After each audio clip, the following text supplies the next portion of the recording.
तुम्हारे धर्म ग्रंथ, तुम्हारे धर्म गुरु तुम्हें कहते हैं कि पाप मत करो, लेकिन दूसरी तरफ तुम्हारे पाप धोने की भी व्यवस्था कर रखी है। बोलते हैं कि गंगा में डुबकी लगाओ, तुम्हारे पाप धुल जाएंगे, और एक तरफ बोलते हैं कि पाप मत करो। मतलब कि तुम्हारे पाप धोने की व्यवस्था करी है, क्योंकि तुम्हें जो है पाप करने की आज़ादी दे रखी है।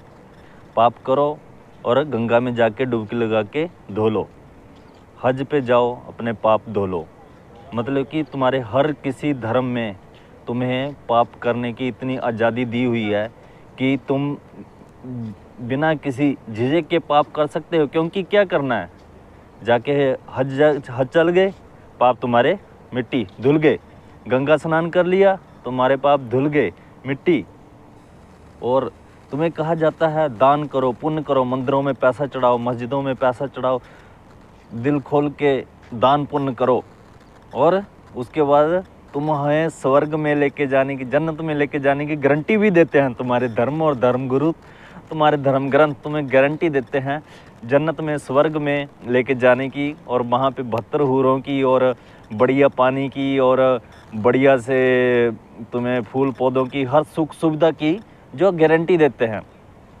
लेकिन यहाँ पे इस धरती पे को नर्क बनाने की ठानी हुई है तुम्हारे धर्मों ने। इस धरती पे एक दूसरे को इतना दुख देने की व्यवस्था की हुई है। जितने यहाँ पे पाप, जितने मार काट, जितने लोगों में अराजकता, जितना खून खराबा धर्मों के चलते हुआ है, इतना कभी भी किसी भी तरीके के वजह से नहीं हुआ है।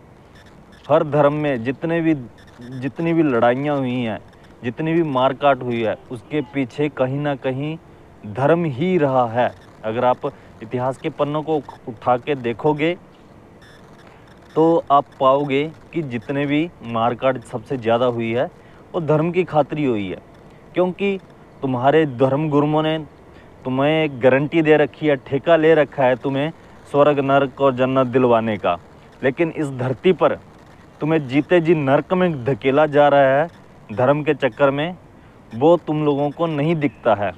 हम लोग क्या करते हैं, सब कुछ देखते हुए भी आंखें बंद कर लेते हैं। हमें लगता है सही में हमें मरने के बाद जो हमें सुख मिलेगा, लेकिन हम अपने आज को कल की फिक्र में अपने आज को ख़राब कर रहे हैं।